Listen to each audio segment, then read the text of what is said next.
Hey guys, welcome to the awakening. Um, Today is the awakening 76, and I want to talk about how is it to be an indigo or wide awake or someone who's working continuously to end the system, to release the children, and that's it, and you don't really have time. You don't want to have time for anybody who doesn't get it. You don't want to get involved anymore with people that are not getting it. It's a bit like Liz Croken. Liz Croken always said she lost so many friends when she became a freedom fighter. And so today I want to talk about our relationships, or the lack of. I want to talk about how is this affecting us, really affecting us, because I know it's affecting me. When I first started this 3 months ago, I'd say, 2.5 months ago, I felt like this was a great adventure, and, we were going to move on together. We were going to fix the world together, and all this great stuff was going to happen for us. And, we're all going to do it together, and everyone's going to wake up, and we're going to save the kids, and it's just going to happen. But it's not happening as easily as I thought. And those people you call your loved ones are not really there for you. They're not there at all. And I know that most people I've spoken to, they are struggling so much with families, because the families are not waking up. They're just not even prepared to think differently. And what gets to me is when you think that your partner or your relationship is working because that person says to you that, you get the feeling that they're working with you and they agree with you and they know how you feel. And then they do something so not congruent with what they were saying. Like, for example, a remark or something against President Trump, when you think that they understand who he is and what he's doing to drain the swamp. Or they invite you to go out for a meal with people that one of their friends actually mixes the chemicals for Big Pharma. Can you see me sitting down to a meal with someone like that without throwing my dinner at them? Especially now, after 3 months of continuous work, interviewing people about organ harvesting, sex trafficking, continuous every single day, working to highlight what's wrong with this world, when these people are going to sit down in an elitist pub where the elite go to eat a meal which is probably going to poison me, and talk about how much they hate Trump, or they think I'm going to sit there and discuss this with them. And I just lost it, because I thought that that person had empathy for me. I thought they understood how I felt. I'm a freedom fighter like you. I'm an indigo. All I care about is changing the system. All I care about is releasing the children. All I care about is that I can have a nice home, like those people I would go out for a meal for. Are going to sit there saying how bad Trump is the whole meal, while I sit there choking on my food, while this idiot sits there talking about his job where he mixes chemicals for Big Pharma drugs. No way. These people have not been in touch with me for 3 months. Nothing. And suddenly you get an invite to go for a meal with them. And I think, the person who asked me doesn't know me. They got no empathy. That's the person that I believe really understands, because there's no one.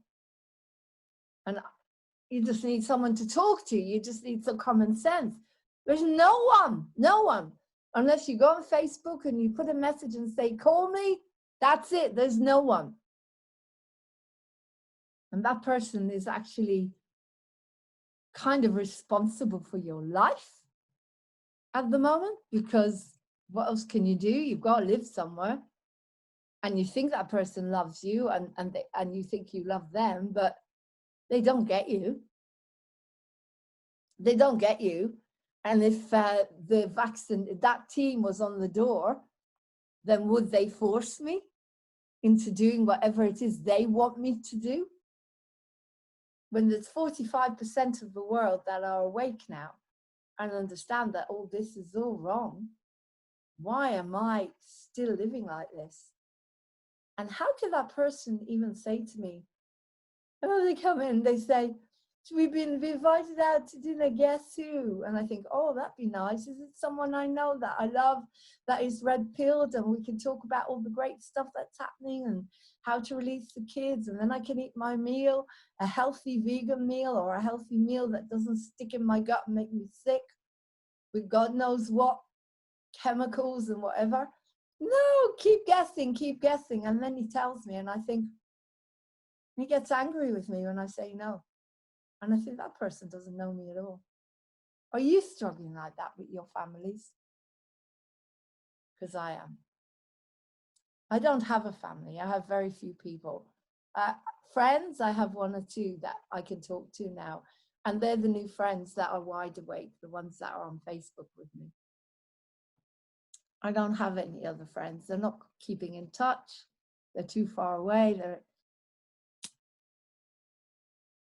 I just can't resonate with anyone anymore, except one or two people, which I hope to see soon.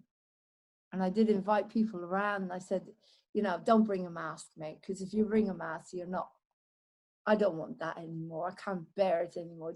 Just wake up, for God's sake. And if you can't, then keep away. Because I haven't got the energy. I've got to go out there and save kids. I've got to put out a program with Geza tomorrow night to tell you to go to a protest to save the children from the needles.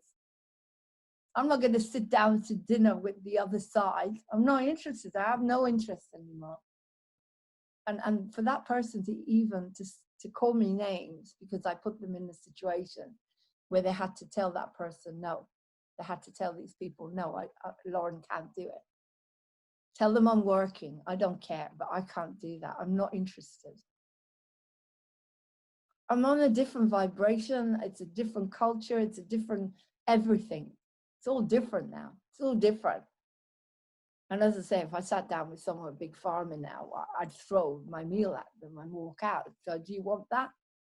Do you want to put me in a situation like that? So today is about you. Are you going through this? Are you in the darkness?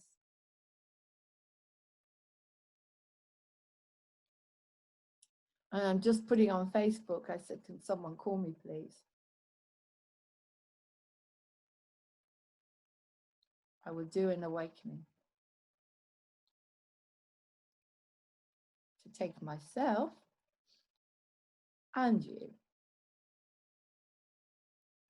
from this darkness into the light. Thank you. That's all I can do.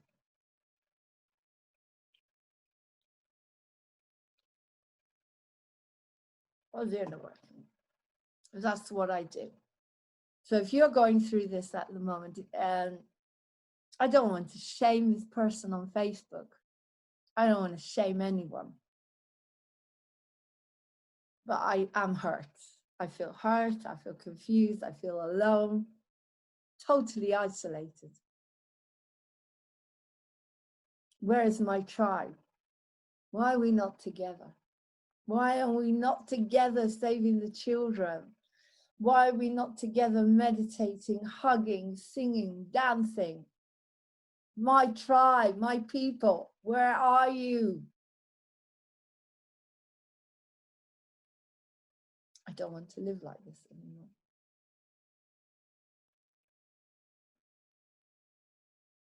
It hurts, doesn't it? It hurts a lot of you when you're with families that don't get you, families that are watching mainstream, families that are buying into the madness. Why can't we be together, really together? As I said, I put out a message for a red pill community in this area. Bucks Park, Middlesex, Oxfordshire, only if you're red-pilled, red-pilled, red-pilled. Awake. So we can fight, because if you're not awake, we can't end it. Do you not understand that? If you're not awake and red-pilled, we cannot end the sex slaving. We cannot end the system. We cannot end the cruelty. We cannot end Big Pharma. We cannot end this lie. This lie. If we don't come together, all of us are woken, red-pilled together. We can't end it. We can't. And if a person that I love thinks that I will rest and ever, or even go out for a meal, even take that 2 hours to go out for a meal, I will only go out for a meal with people that want to end sex slaving, that want to change the system, that want to barter, that want a better life than this. This is shit. This isolation. I wish I was in Spain now, then I could be with Charlie and David and Lee and all those great people that are awake, and King Gregory, John Gregory, all of you, Mike Shinton. You're all in Spain while I'm stuck here with no one. If I'm lucky, once a month I see a human that's red-pilled. It's getting to me, it's getting to me, it's getting to me. I thought my partner understood this, but they don't. And if they don't understand, then there's nowhere to go with this. Where do I live? What do I do? If they start calling me mentally ill or names because I won't go out to a meal with someone, with people that I have nothing to talk about, and I cannot sit there with people saying Trump is a bad guy and all this madness, and I can't. Why would I put myself through more stress? How can I eat? How can I digest anything? For God's sake, have some empathy. No empathy, none. Obviously, to do that, to want to do that means they've got no empathy. I won't be able to digest my food. I'll just want to scream. And I do not want to sit in an elitist restaurant when children are still being put through what they're put through. And all he earns goes to a greedy landlord. I don't want that anymore. And if people don't get it, then don't come near me then. Don't come near me. I am awake. And dark to light is me saying what I feel now. I will not consent. I will not consent, and neither should you. And we should be living together in some kind of commune. I mean, if you look at the resistance, the French resistance, they all worked together, they lived together, they fought together.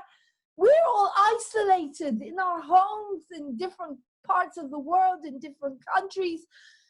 People need to be in communities together, doing this together. Not resting until it ends. Interviewing continues until it ends. If you don't like this, then tough. It's the truth. It's bringing me from the dark into the light, because I know why I'm here. I have been unhappy with going out with these people for so long. I hated it. And now, after 3 months of lockdown, when I know they're going to lock you down again in October, already doing it in Israel, because they're buying into this flu bug. How can I go out with people that I have nothing in common with, that don't know what I'm talking about, that don't know what it means when you say, where you go one, we go all, and doesn't know what it means when you say to be red-pilled? They don't know. So they don't get Baba Bertha because they don't understand what I'm talking about.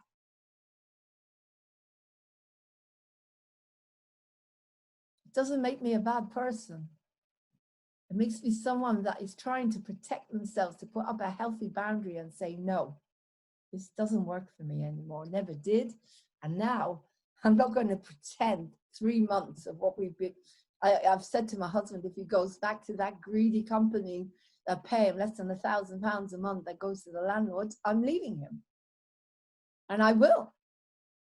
Because I can't live like that. I will not take on that rage anymore. And I am raging at the moment because I was called mentally ill because I put up a boundary and said, no, just leave me alone.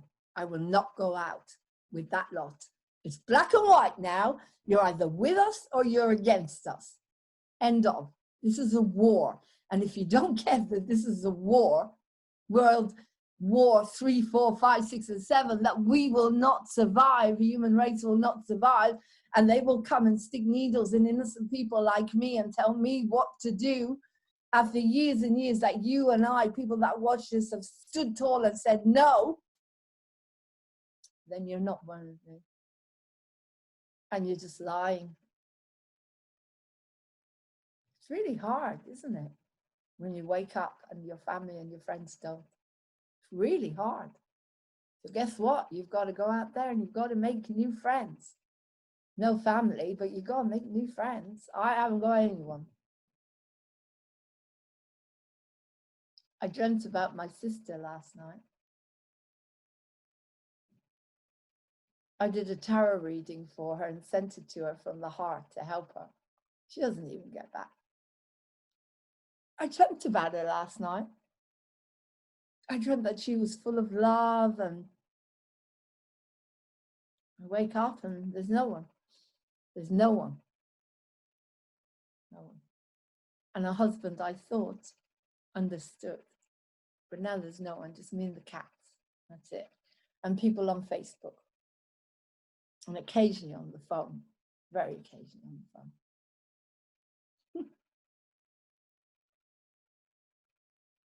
So if you're in the same situation and you live near Bucks Parks or Middlesex or Oxfordshire, think about me occasionally and how lonely and how unbearable it feels to be isolated like this. Think of me.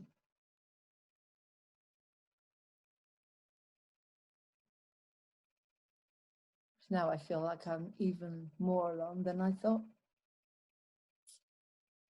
My husband goes to his family, and his family are, well, they're not us. They're not me. Let's put it that way. I can't go near them. Not that I've been invited around because they're too scared to have anyone there apart from the immediate family. That shows me how much they're not me.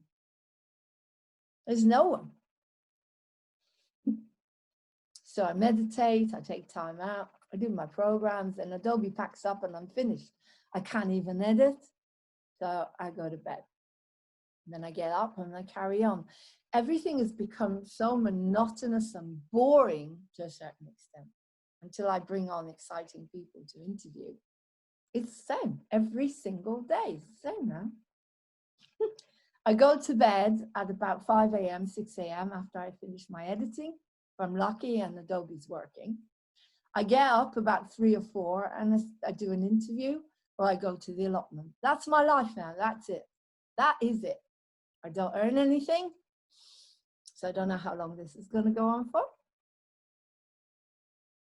He earns just enough. Most of it goes to that landlord. He doesn't really need anything. That's how you live in a 1-bedroom. And the depressions are getting bigger and bigger every day, except I'm working on them. I work on them, I meditate, I try to accept my lot. And then I wake up and I miss my nieces. And then I wake up and I miss everyone who's died. And then it's like, how could I have lost my whole family in one fell swoop? But you do. Because they live in another country, I don't see them. So if you're red-pilled and they're not, and they're in another country, they don't bother at all. And of course, when Dad got sick, they just took his home and cut me out. That was it. End of. Cut me out. So I don't know about you guys, but loneliness contributes to depression, and there's no doubt about it. So I'm here, Beautiful day out there.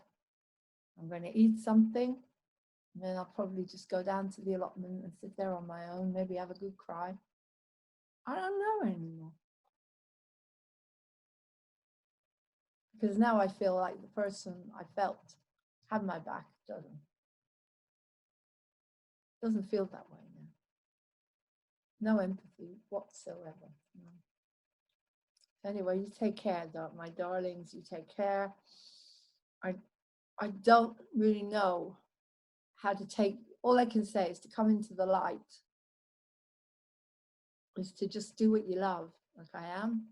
So your depressions will go down a bit, and try your best to maybe phone someone and hope that they will answer. Some people are going through so much.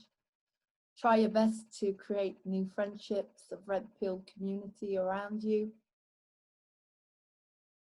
That's what I'd love more than anything. I tried to create a commune before this started, and then they locked us all down. What I'm saying to you, if you don't stand up now, they'll roll everything out in October, as you know. You won't have the time to fix it. Go fix it now.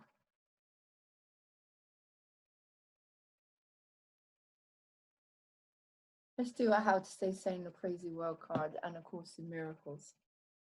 Course in Miracles today. Course in Miracles. Can be but myself I crucify, I think. What is a Course in Miracles for today? Course in Miracles today. Course in Miracles today.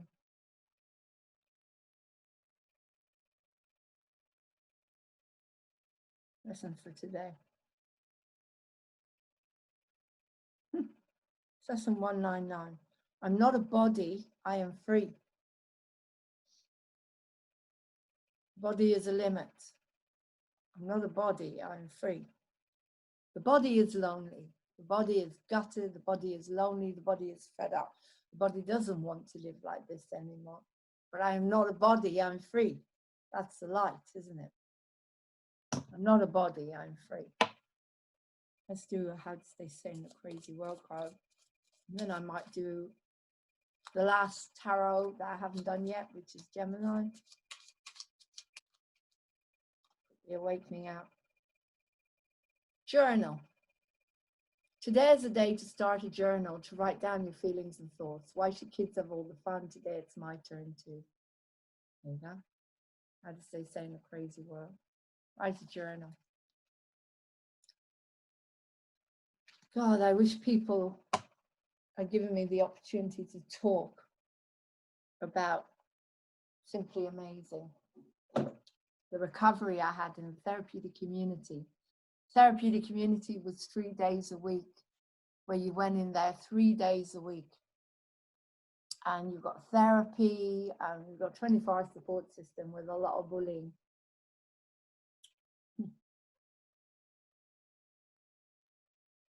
Halt. Don't get too hungry, too angry, too lonely, too tired. I've told you there's not much I can do about the lonely anymore, because we're living in terrible, terrible. This country is horrible. Where I live is horrible. The village I live in is horrible. People don't care about each other. They just care about themselves. If there is anyone in this village that is red pilled and is willing to give me the time of day, then let me know. But at the moment, all I get is calls, kept calling me a fake mad bitch. Love you lots. Take care.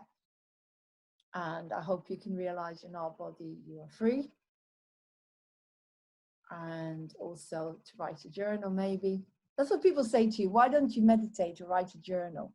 You do all this stuff. It's still, no one has a concept of loneliness unless you're completely on your own. No one. If you have a family, if you have kids, it's impossible to feel what I feel unless you don't have a loving family, or you don't have a family, or you're never with other people. Never, except just you and the occasional person once a month, and maybe one person nearly every day. You cannot for 1 minute understand or empathize what real loneliness is till that happens. And yes, you can be in a crowd and you can feel lonely in a crowd. But I'm talking about you grew up with a family all your life. You had nieces, you had a sister, you had a mom, you had a dad, you had aunts, you had everything. Bit by bit, they all died. And those that didn't die cut you off. And it all happens in one go. It all happens in one go. And it's like they're dead. The only time they contact me is to have a whinge because I tagged them on Facebook. That's it. They break your heart and they don't care. They just break your heart. And your friends, you keep them. Just put it that way. One in Scotland, it's too far away. Occasionally, she keeps in touch. But she's very busy working all the time just to be able to pay a mortgage. So she works all the time. Another one, never hear anything. They never call, they never contact you, the friends. And I do anything for them. And when they call, I'm right at their doorstep, do anything for them, anything. When I was in the wheelchair, they never came. They didn't want to see my helplessness. And the family, let's not even go there. I was in a wheelchair and they cut me off. I was in a wheelchair, they cut me off. That's the kind of family I was born into. Anyway, I love you, I'm there for you. This is the body again, the body. Heart vision will tell you that. This is not the soul, the spirit, but the spirit is tired and fed up. And so this is a bit of light and dark at the same time. And if you want to connect to me and you live in the area that I live in, and we form some kind of red pill community, then I'm all for it. If not, then this is it, isn't it? Love you lots. Take care.